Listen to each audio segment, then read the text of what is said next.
Yo, what's up everybody, Holy here, bringing you Black Clover anime review. This is episode 86, titled William and Yami. This was a very intriguing episode. It's basically a continuation of what happened last episode, when Yami and Vigilance left. We got like a time skip, and I believe it's like probably like a year or two. And this is still talking about the past. You know, Yami's still telling his story to Asta and stuff. Basically, the Wizard King had called both Yami and William to come up, and he gave them a secret mission. And the secret mission was that there's this high-level group of bandits that keep attacking the Clover Kingdom, and he needs these two to find out who they are and what's going on. Because William, when the Wizard King, he told William and Yami he believes that there's a captain involved, not a captain, but there's a traitor involved, and he doesn't want this information to go out, so he just wants these two people to do it on their own. And they were like, okay, fine, we do you the favor, we do it. And we have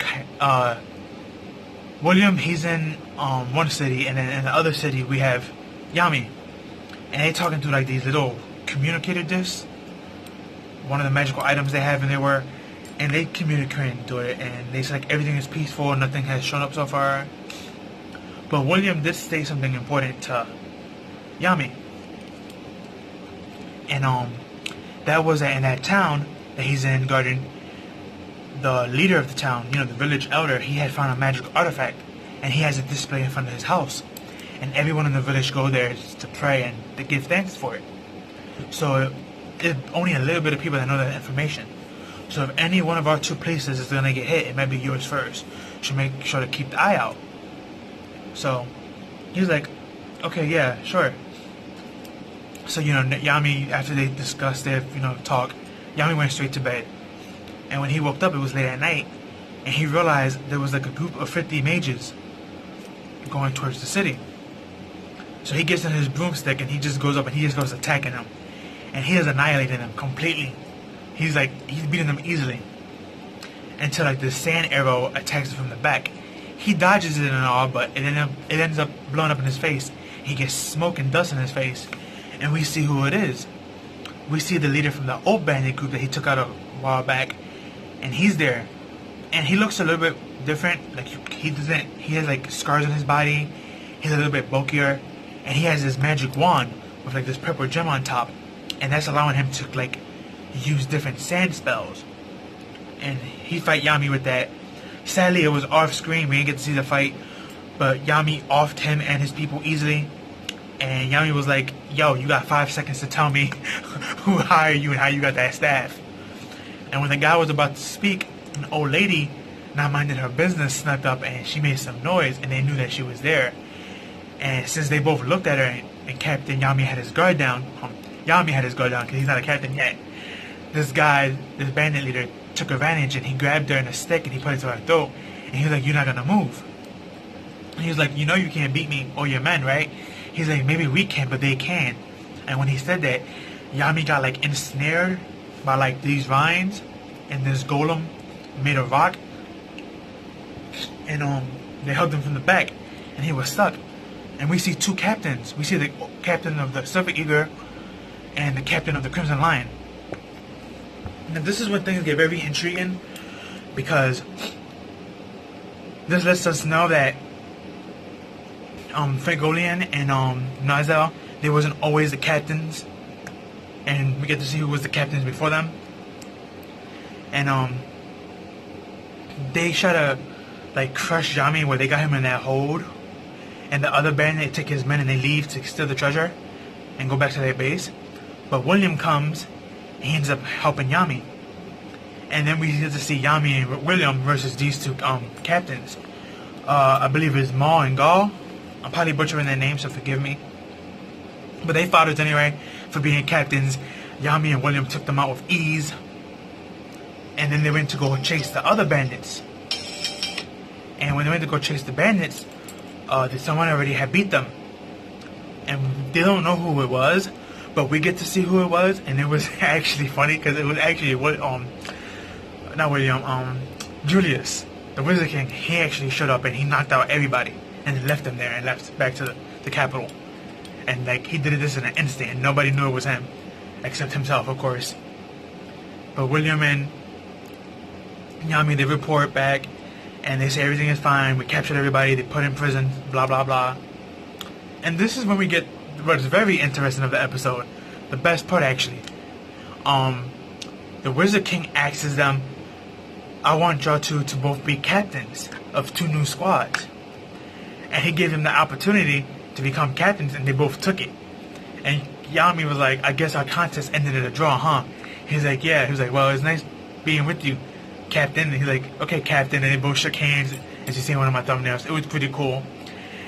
But the Wizard King didn't just allow them to create their own fractions.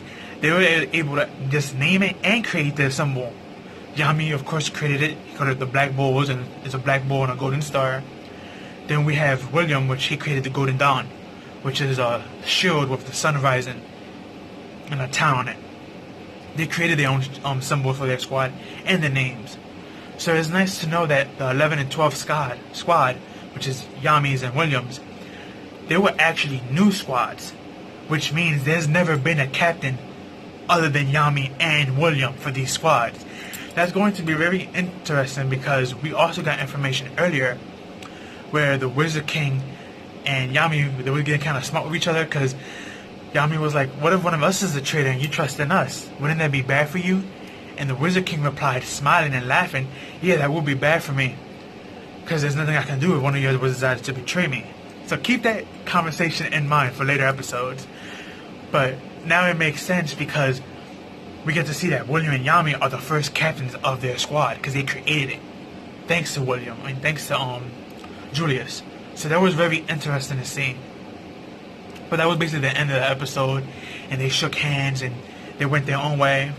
And then Asta was like, what's the point of your story? And Captain Yami got real upset. He was like, it's about no matter how much pain you go through, always break your limit and never quit. Even if you lose 99 times, as long as you win the 100th time, you won the war. That's the point. And he was like, oh, why didn't you just say that? And Captain Yami got real mad and picked him up by his head and started squeezing Asta. And everyone's laughing and giggling, and Asta comes back to fruition. He's back to being happy and going. And he's talking to everybody in the hallway, and he's like, aren't we supposed to be receiving our letter soon? What's going on about the royal selection exams? And the instant Asta stated this to everybody, someone started knocking on the door, and Magnum was like, oh, that must be the pigeon to give us our mail. But the knock started getting louder and louder and louder, and Magnum was like, yo, hold up, we're gonna get it now. And when he got smart, he said that the person that was knocking punched the door down, and we get to see who it was. And the episode ended with that person, which was Fingolian's sister, Mera Lugonian. She's there on the door. So we don't know what she wants or why she's there, but it's going to be intriguing to see that she's there. Can't wait to see what her role in this is and what she's going to play and do. I wouldn't be surprised if she's like, I was picked to be one of the captains for this mission, and I'm going to pick who comes and goes. I don't care what Julia says. And she's most likely going to pick Asta and Noel and probably Luck because of how battle heavy these three are and how well they're known. So, but yeah, that was the end of the episode. A really great episode. I know a lot of people are not going to like it because it feels fillerish. Even though these 2 past episodes are not filler, they actually come from a light novel, and the light novel is canon, stated by the author himself. So I know they feel kind of fillerish and sluggish, but they're not. They are canon. They're side stories, but side stories are still canon episodes. So, but yeah, this was actually pretty done well, and I actually love seeing the interaction between Julius, Yami, and William. Very nice dynamic between them. But that's all I have for you guys. Like, comment, share, subscribe, share with your family and friends. Give this video a like. Follow me on Twitter, link me down below. Make sure you hit that notification bell because YouTube is very iffy. That's all I have for you guys. Peace and have a good one.